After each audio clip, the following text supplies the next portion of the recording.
Society હત્યાકાંડ કેસમાં આવ્યો ચુકાદો। 36 નિર્દોષ અને 24 દોષિત જાહેર। 6 જૂનના રોજ સજા જાહેર કરાશે। ચુકાદાથી અસંતુષ્ટ ઝાકિયા જાફરીએ કહ્યું, નિર્દેશ છૂટેલા સામે આપીશ લડત તો તીસ્તા સેતલવાડ ચુકાદા સામે આપશે પડકાર।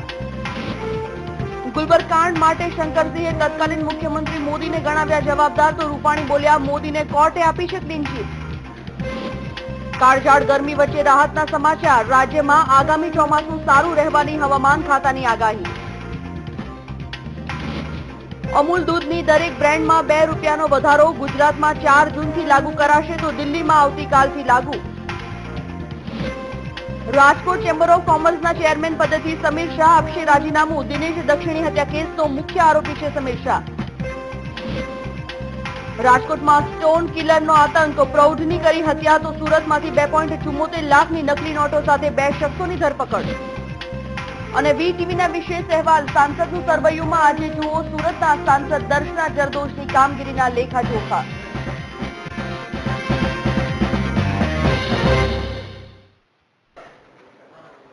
નમસ્કાર, આજે ગુજરાત સાથે હું છું સંજીવની। સૌથી પહેલા વાત કરીએ મોંઘવારીના મારની।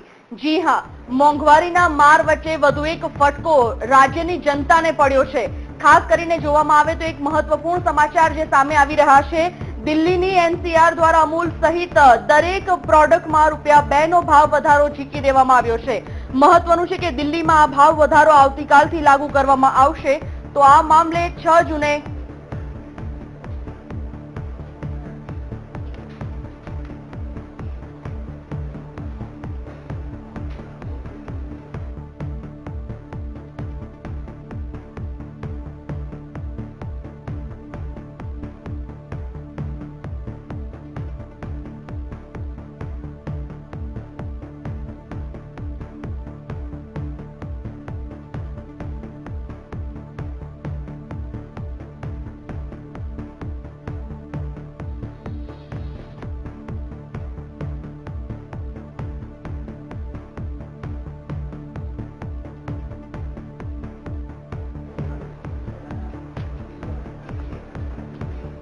તો અમૂલ દૂધમાં ₹2 આવ્યો છે। અમૂલના દરેક બ્રાન્ડમાં ₹2નો વધારો ઝીકાયો છે। મહત્વપૂર્ણ છે કે જે રીતે દિવસે ને દિવસે મોંઘવારીનો માર આમ જનતા વેઠી રહી છે, તેમાં જે ઘર વપરાશની વસ્તુઓ છે તેમાં જો આ પ્રકારનો ભાવ વધારો થશે અને તેમાં પણ કોઈ પણ પ્રકારનો ઘટાડોની શક્યતા નહીવત જણાઈ રહી છે, ત્યારે આવી મોંઘવારીમાં વધુ એક ઝટકો આમ જનતાને લાગ્યો છે। ગુજરાતમાં 4 જૂનથી આ ભાવ વધારો લાગુ થઈ જશે। અમૂલની દૂધની કોઈ પણ પ્રોડક્ટમાં ₹2નો ભાવ વધારો થઈ જશે।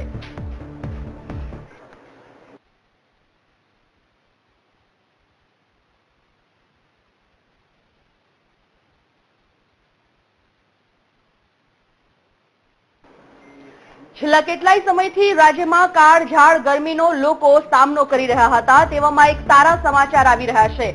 હવામાન વિભાગે આજે જે આગાહી કરી છે તે આગાહીને લઈને આ વર્ષે ચોમાસું સારું રહેવાની શક્યતા છે।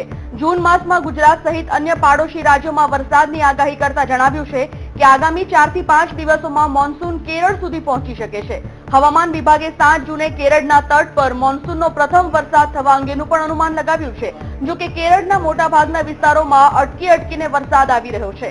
હવામાન વિભાગના જણાવ્યા પ્રમાણે મોન્સૂનની હવાઓએ છેલ્લા 24 કલાકમાં તેજી પકડી છે અને તેની ગતિમાં હજુ વધુ તેજી આવશે। 29 જૂન સુધીમાં દિલ્હી પહોંચી શકે છે મોન્સૂન, ત્યારે મોન્સૂન કેરળમાં લેટ પહોંચવા અને કુલ ચોમાસાનો વરસાદ ઓછો થવાને કોઈ સંબંધ નથી। બીજું એ પણ જરૂરી છે કે મોન્સૂન કેરળમાં 6 દિવસ લેટ પહોંચ્યું એટલે કે દિલ્હીમાં પણ લેટ પહોંચશે, ત્યારે કેરળમાં લેટ થવા છતાં પણ મોન્સૂન આગામી 29 જૂન સુધીમાં દિલ્હી પહોંચી જશે। સામાન્ય રીતે દિલ્હીમાં વરસાદ આ તારીખોમાં પહોંચતો હોય છે।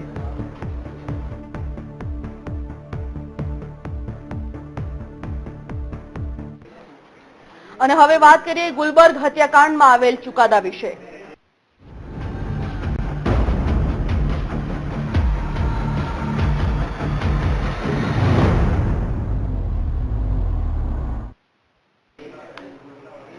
તો આજનો દિવસ ગુલબર્ગ હત્યાકાંડ માટે ખૂબ જ મહત્વનો સાબિત રહ્યો। 14 વર્ષ બાદ આ કેસમાં આજે ચુકાદો આવ્યો છે। આ ચુકાદો આજે જાહેર થતા જ કહી ખુશી કહી ગમનો માહોલ છવાયો હતો।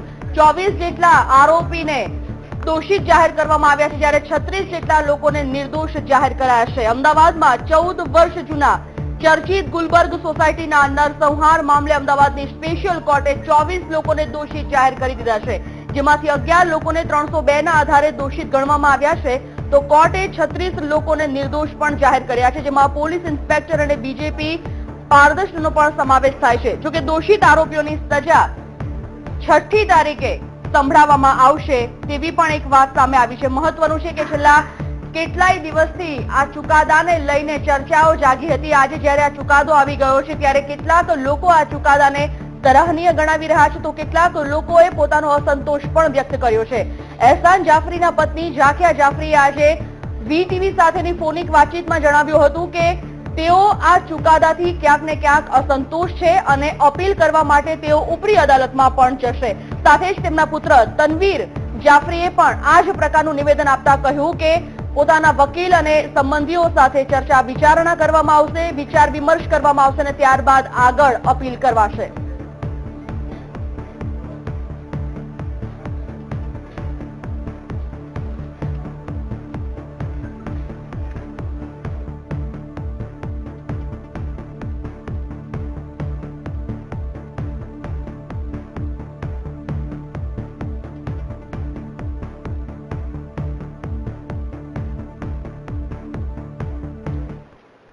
તો ગોધરાકાંડ પછીના તોફાનોમાં મેઘાણીનગરમાં થયેલા હત્યાકાંડ ગુલબર્ગ સોસાયટી કેસમાં આખરે 14 વર્ષ બાદ આજે ચુકાદો આવ્યો છે, ત્યારે આ મામલે એસઆઈટી કોર્ટે 24 લોકોને દોષિત જાહેર કર્યા છે. આ દોષિતોની જો આપણે વાત કરવામાં આવે તો કૈલાશ લાલચંદ ધોબી, યોગેન્દ્રસિંહ ઉર્ફે લાલુ મોહનસિંહ શેખાવત, જયેશ કુમાર ઉર્ફે ગબ્બર મદનલાલ જીંગર, કૃષ્ણકુમાર ઉર્ફે કૃષ્ણા મુન્નાલાલ, જયેશ રામજી પરમાર, રાજુ ઉર્ફે મામો કાન્યો, નારાયણ સીતારામ ટાક, આ તમામ 24માં આ તમામનો સમાવેશ થાય છે.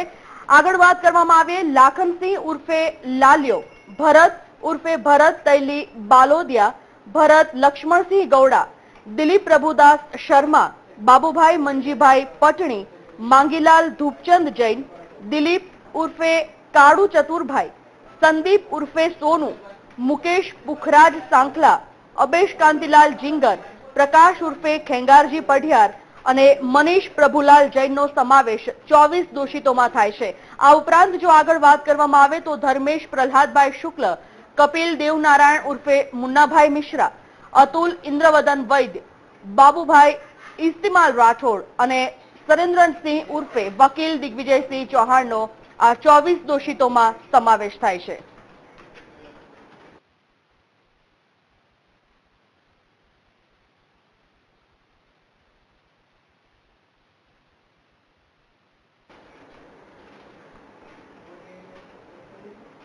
તો 14 વર્ષ બાદ આજે ગુલબર્ગ હત્યાકાંડ મામલે જાહેર થયેલા ચુકાદાના પગલે ક્યાંક અસંતોષની લાગણી છે, ત્યારે આજે કોર્ટ પરિસરમાં જે ચુકાદો આવ્યો છે તેની જો વાત કરવામાં આવે તો જજ દ્વારા કહેવામાં આવ્યું કે સજા જાહેર કરું છું, ત્યારે બચાવ પક્ષ દ્વારા સમગ્ર ટ્રાયલ ચાલી તે સંતોષકારક રહી છે તેવું નિવેદન આપવામાં આવ્યું. સાથે જજે કહ્યું કે 36 આરોપીને નિર્દોષ જાહેર કરું છું અને 24 આરોપી આ કેસમાં દોષિત જાહેર થાય છે અને ત્યારબાદ જજે તમામ 24 દોષિતોના નામ જાહેર કર્યા હતા.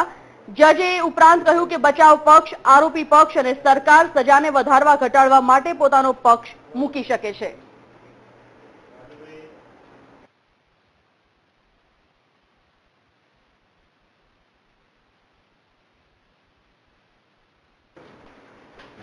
ચૌદ વર્ષ બાદ આવેલા આજના આ ચુકાદાએ રાજ્યભરમાં ચર્ચા જગાવી છે. મહત્વપૂર્ણ બાબત છે કે આ ચુકાદા પર સૌ કોઈની નજર હતી, ત્યારે આજે જજે જ્યારે આ ચુકાદો જાહેર કર્યો છે ત્યારે કેટલાક લોકોએ આ ચુકાદાને આવકાર્યો છે, તો કેટલાક લોકોએ આ ચુકાદા પર સવાલ ઉભા કર્યા છે. કેટલાક લોકોનું કહેવું છે કે જે કોર્પોરેટર સહિતના જે પીઆઈ છે, તત્કાલીન પીઆઈ, તેઓને જે નિર્દોષ છોડવામાં આવ્યા છે તેના પર ક્યાંક ને ક્યાંક શંકાની સોય ઊભી થઈ છે. ત્યારે આ મામલે ન્યાય માટે લડત આપનાર મુખ્ય ફરિયાદી ઝાકિયા જાફરીએ આ ચુકાદાથી અસંતોષ વ્યક્ત કર્યો છે અને આગળ લડત ચાલુ રાખવાની તૈયારી બતાવી છે. આ મામલે સામાજિક કાર્યકર્તા તિસ્તા સેતલવાડે પણ તમામ કાયદાકીય પ્રક્રિયાનો ફરીથી અભ્યાસ કરવાની તત્પરતા દર્શાવી છે. તો આ મામલે સરકારી વકીલ અને સીટના અધ્યક્ષ આર.કે. રાઘવને પોતાનો મત મીડિયા સમક્ષ વ્યક્ત કર્યો છે.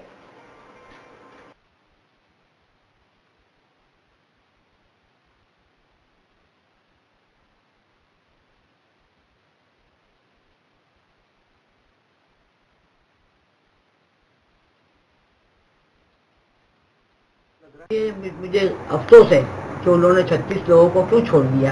उसके लिए मुझे आगे और कुछ सोचना पड़ेगा, तो कार्रवाई करना पड़ेगा। क्या आप आगे लड़ाई जारी रखेंगे? जी हाँ, मैं आगे लड़ाई जारी रखूंगा। क्या आधा न्याय मिला ऐसा लग रहा है आपको?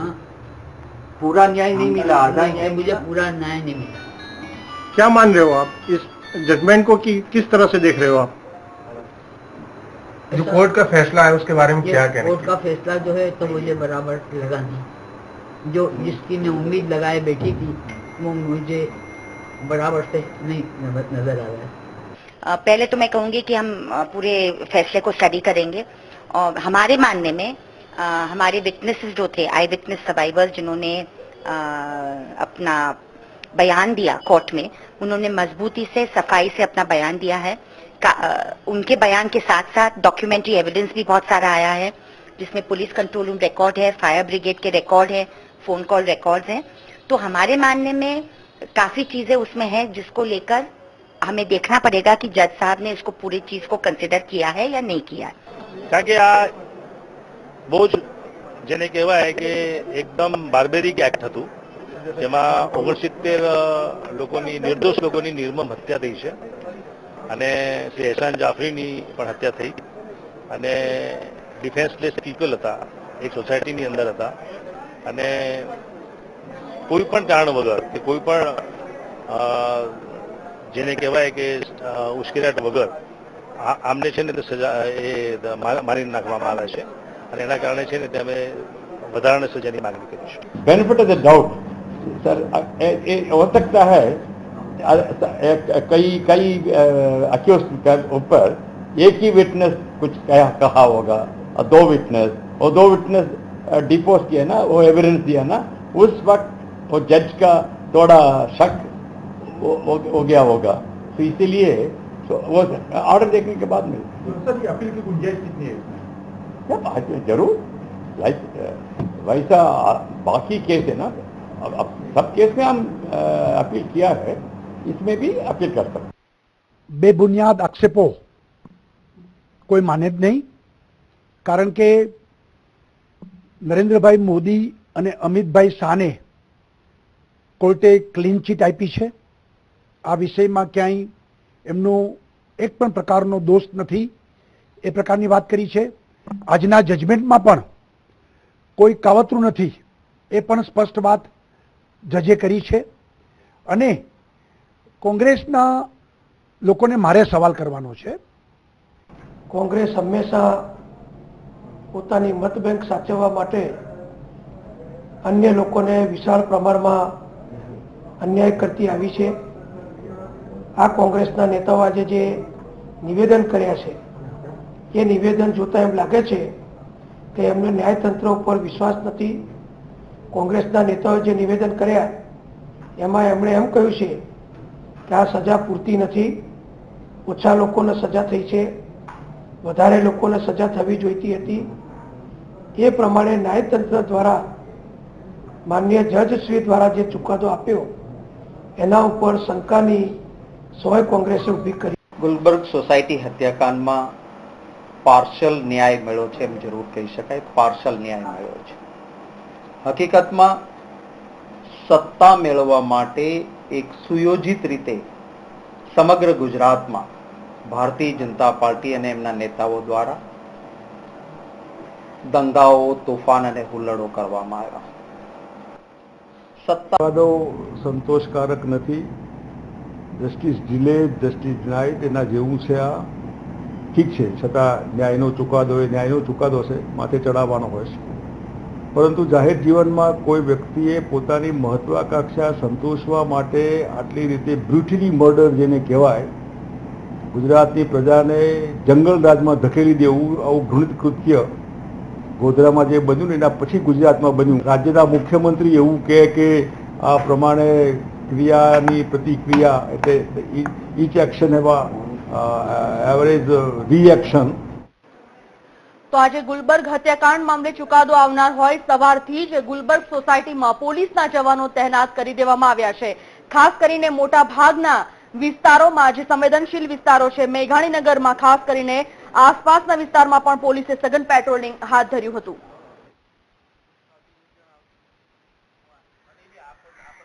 102 પોલીસ અધિકારીઓ, 102 પોલીસ જવાનો, 3 સેક્શન SRP, ડ્રોનથી પણ દેખરેખ રાખવામાં આવે છે, ગ્રુપ પેટ્રોલિંગથી પણ દેખરેખ રાખવામાં આવે છે અને ચુસ્ત બંદોબસ્ત રાખવામાં આવે છે. જે પહેલા બી હમણાં ઇન્ટરવ્યુમાં કહ્યું હતું કે સત્ય બહાર આવશે અને સત્યનો વિજય થશે. આ સત્યનો વિજય થયેલો છે. 36 લોકો એટલે લગભગ 60% ઉપર વધારે લોકો એકદમ નિર્દોષ થયા છે અને બાકીના લોકો છે એને પણ જે છે સામાન્ય સજાઓ થઈ છે, જે ઓલરેડી એ લોકો કાપી ચૂક્યા છે, જેના એ હકદાર નહોતા એ પણ આપણે કાપી ચૂક્યા છે. છતાં એ પણ હવે છૂટવા નથી અને જે લોકોને જે 11 જણાને આજીવન સજા કરી છે 302 પ્રમાણે થવાની હજુ ડિક્લેર નથી કહ્યું, પણ એ લોકોએ પણ ઓલરેડી આ સજા ભોગવી ચૂક્યા છે.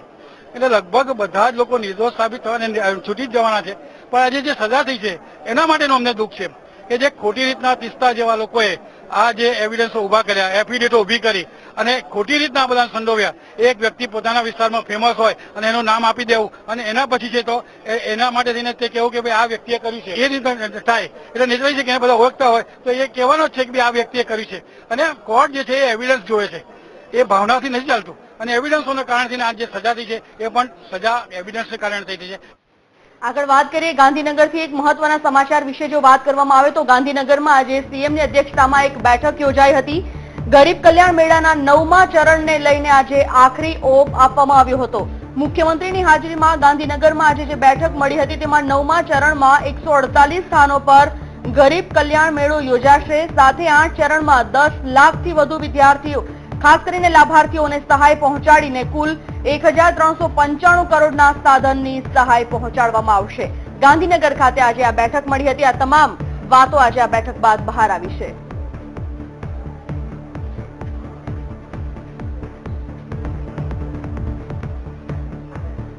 વધુ એક બ્રેકિંગ ન્યૂઝની જો વાત કરવામાં આવે તો ગાંધીનગરથી જ મહત્વપૂર્ણ સમાચાર વિશે વાત કરીએ. 5 દેશોના ભારતીય રાજદૂતે ગુજરાતની મુલાકાત લીધી છે. મુખ્યમંત્રી અને રાજ્યપાલ સાથે તેઓએ મુલાકાત પણ કરી. ફિનલેન્ડ, પનામા, બોત્સવાના, તાન્ઝાનિયા અને મોંગોલિયા રાજદૂતે મુલાકાત કરી છે. સાથે જ વ્યાપારિક અને આર્થિક સંબંધો મજબૂત બનાવવા અંગે પણ આજે ચર્ચા કરવામાં આવી.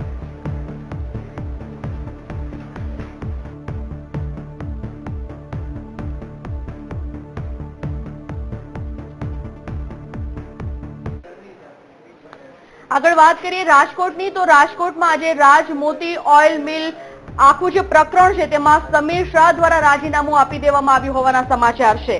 રાજકોટમાં રાજમોતી ઓઇલમાં અમદાવાદ બ્રાન્ચના મેનેજર દિનેશ દક્ષિણીની હત્યાને પગલે પોલીસે સમીર શાહની ધરપકડ કરી હતી અને હવે આ મામલે સમીર શાહ ચેમ્બર ઓફ કોમર્સના ચેરમેન પદેથી પણ રાજીનામું આપશે. સમીર શાહ દિનેશ દક્ષિણી હત્યા કેસનો મુખ્ય આરોપી છે.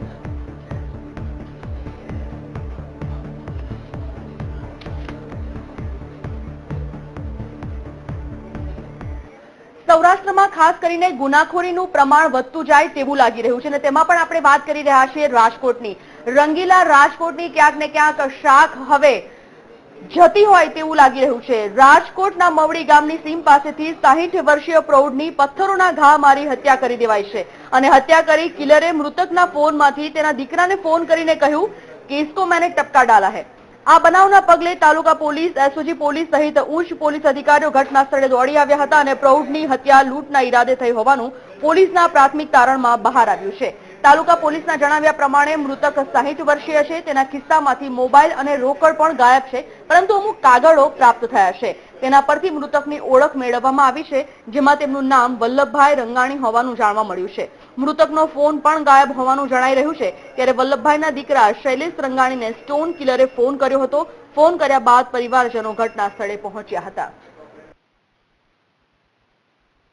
વલ્લભભાઈ જાગાભાઈ રંગાણી નામના એક 60 વર્ષની ઉંમરના વ્યક્તિ આજે સવારે એમના પોતાના ઘરેથી દોશી હોસ્પિટલની બાજુમાં અંકુર સોસાયટીમાં જે રહી છે એ સવારે 5:30 વાગે મોર્નિંગ વોક કરવા માટે નીકળેલા અને એ દરમિયાનમાં રસ્તામાં કોઈ પણ જગ્યાએ કોઈ અજાણી વ્યક્તિએ એમને માથાના ભાગે પથ્થરના ઘા મારી ઈજા કરી અને મોત નિપજાવેલ હોવાનું જણાય છે.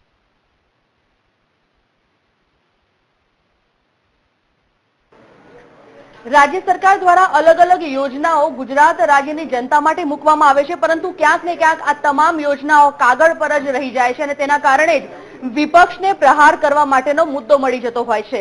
સ્વચ્છતા મિશન અંતર્ગત કેન્દ્ર સરકાર અને રાજ્ય સરકાર ઘર ઘર શૌચાલય બનાવવાનો નિર્ધાર કર્યો હતો, જેમાં હાલ કપિલ સિબ્બલ સામે ઉમેદવારી કરનાર પ્રીતિ મહાપાત્ર દ્વારા સંચાલિત ક્રિષ્ના એનજીઓ દ્વારા નવસારી જિલ્લામાં 10,000 શૌચાલયો બનાવવાની વાતો કરવામાં આવી હતી, પરંતુ 1 વર્ષ વીતી ગયા છતાં હજી 600 જેટલા શૌચાલયો જ નિર્માણ પામતા એનજીઓ સામે કોંગ્રેસ વરસી પડી હતી અને રાજ્યસભામાં ઉમેદવારી સામે વાંધો પણ ઉઠાવ્યો હતો। ત્યારે નવસારીમાં આવીને શૌચાલયનું ઉદ્ઘાટન કરનાર પ્રીતિ મહાપાત્રા વિવાદોમાં ફસાય છે।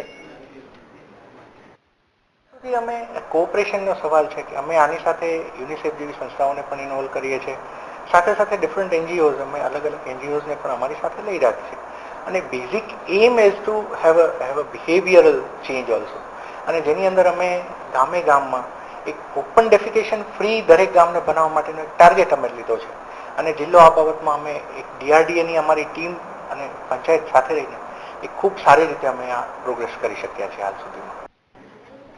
3 મહિના પહેલા વડોદરામાં એક વેપારી પર હુમલો કરવામાં આવ્યો હતો ખંડણી બાબતે, અને તે તમામ આરોપીઓ હવે ક્યાંક ને ક્યાંક ઝડપાઈ જાય તેવી શક્યતા સેવાઈ રહી છે। વડોદરાના કલા મંદિર શોપિંગ સેન્ટરના વેપારી પર ખંડણી માંગવાની બાબતે 3 મહિના પહેલા વેપારી પર અસામાજિક તત્વોએ હુમલો કર્યો હતો અને તે વખતના આરોપી સીસીટીવી કેમેરામાં કેદ થઈ ગયા હતા। ત્યારે આ ઘટના સાક્ષી પર તે જ આવારા તત્વો દ્વારા આજે ફરી એકવાર હુમલો કરવામાં આવ્યો। સાક્ષી દિનેશ ભાનુશાળીને ખંજરના ઘા મારી તેની હત્યા કરવાનો પણ પ્રયાસ કરવામાં આવ્યો, જો કે દિનેશ ભાનુશાળીને સારવાર માટે હોસ્પિટલ ખસેડવામાં આવ્યા છે। ઉલ્લેખનીય છે કે આ આરોપીને 3 મહિના પહેલાના ગુનામાં પાસા હેઠળ જેલ ધકેલવામાં આવ્યા હતા, જો કે જામીન પર છૂટીને આવેલા આરોપીઓએ ગઈકાલે સાક્ષી પર હુમલો કરી આતંક મચાવ્યો। હાલ તો પોલીસે આરોપીને પકડવા માટે ચક્રો ગતિમાન કર્યા છે।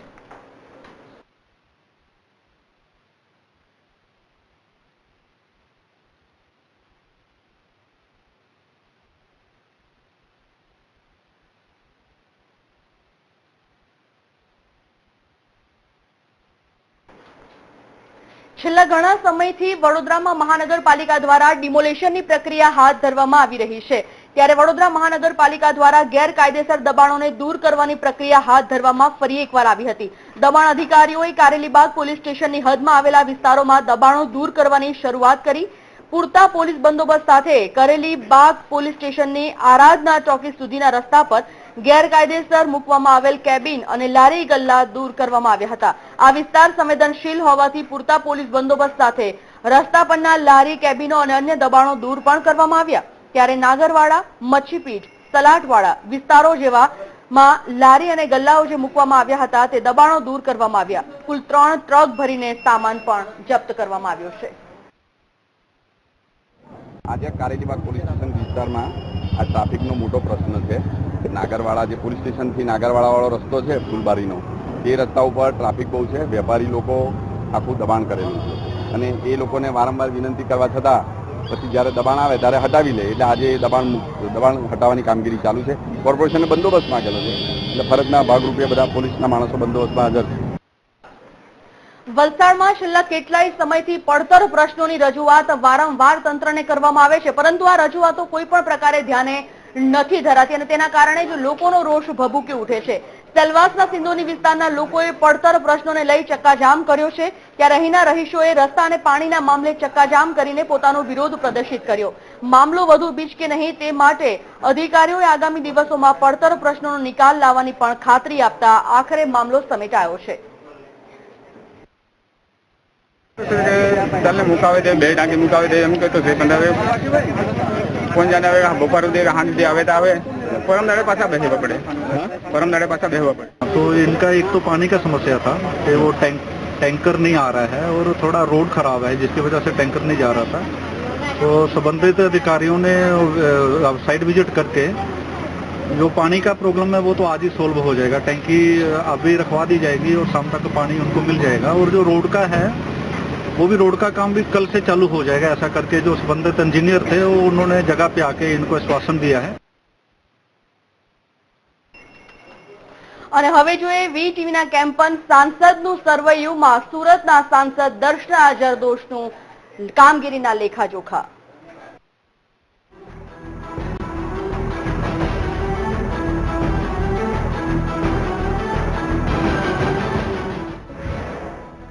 1989 થી સુરત સંસદીય મતક્ષેત્ર ભાજપ હસ્તક રહ્યું છે. 1989 થી 2004 સુધી કાશારામ રાણાનો એક હતો દબદબો આ સીટ પર રહ્યો. છેલ્લી 2 ટર્મથી દર્શના જરદોશ સુરતનું પ્રતિનિધિત્વ કરે છે. વર્ષ 2014માં દર્શના જરદોશે કોંગ્રેસના નૈશદ દેસાઈને વિક્રમજનક 5.33 લાખ મતોની સરસાઈથી જીતી બીજી વાર સાંસદ બન્યા. એક સાંસદ તરીકે દર્શના જરદોશે સારી સક્રિયતા દર્શાવી છે. સંસદના 7 સેશનના કુલ 143 કાર્યદિવસો પૈકી 135 કાર્યદિવસની હાજરી. સંસદમાં કુલ 95% હાજરી આપી દર્શના જરદોશે 8 સેશનમાં સાંસદ તરીકે અનેક મુદ્દે બોલ્યા છે. કેટલા બિલ અને ડિબેટમાં લીધો હિસ્સો. સંસદના કુલ 8 સેશનમાં દર્શના જરદોશે કુલ 177 પ્રશ્નો કર્યા છે. કુલ 10 પૂછ્યા તારાંકિત પ્રશ્નો. સ્થાનિક કરતા દેશની સમસ્યા અને રાજ્યના મુદ્દે પૂછ્યા છે વધુ પ્રશ્નો. દેશના સાંસદોએ સરેરાશ 135 પ્રશ્નો પૂછ્યા છે, જ્યારે રાજ્યના સાંસદોએ સરેરાશ 125 પ્રશ્નો સંસદમાં પૂછ્યા છે. સ્થાનિક મુદ્દાને લઈને ઓછા કર્યા છે પ્રશ્નો. દેશને અસર કરતા નીતિ વિષયક પ્રશ્નો, રાજ્યને અસર કરતા પ્રશ્નો, રાજ્યની કેન્દ્ર સરકાર પ્રત્યેની માંગને લઈને વધુ પ્રશ્નો કર્યા છે. દર્શના જરદોશે જે 10 તારાંકિત પ્રશ્નો સંસદમાં પૂછ્યા છે. કુલ 167 તારાંકિત પ્રશ્નોમાં દર્શના જરદોશે કર્યા છે આ સવાલોના મુદ્દા. વૃંદાવનમાં રહેતી વિધવાઓ, સગીરની વય, બાળકો અને મહિલાઓના હક, ગુજરાતમાં એરપોર્ટનો વિકાસ, વિદ્યાર્થીઓમાં તણાવ, કેન્દ્રના અને રાજ્યના પ્રશ્નો વધુ પૂછીશું. દર્શના જરદોશે આંકડા કાન કર્યા સ્થાનિક સવાલો સામે. શું છે સ્થાનિક નાગરિકોના પ્રશ્નો? તાપી નદીનું શુદ્ધિકરણ કરવાની, કાપડ ઉદ્યોગમાં થોડુંક ધ્યાન આપે, હીરા ઉદ્યોગમાં થોડુંક ધ્યાન આપે તો ઓટોમેટિક સુરતનો વિકાસ જલ્દી ઝડપથી વધે એવું છે. તો અત્યારે સંસદ સભ્યને ખાસ વિનંતી કરું છું કે આ માટે થોડુંક સંસદમાં ધ્યાન આપે એ મારી નમ્ર વિનંતી છે.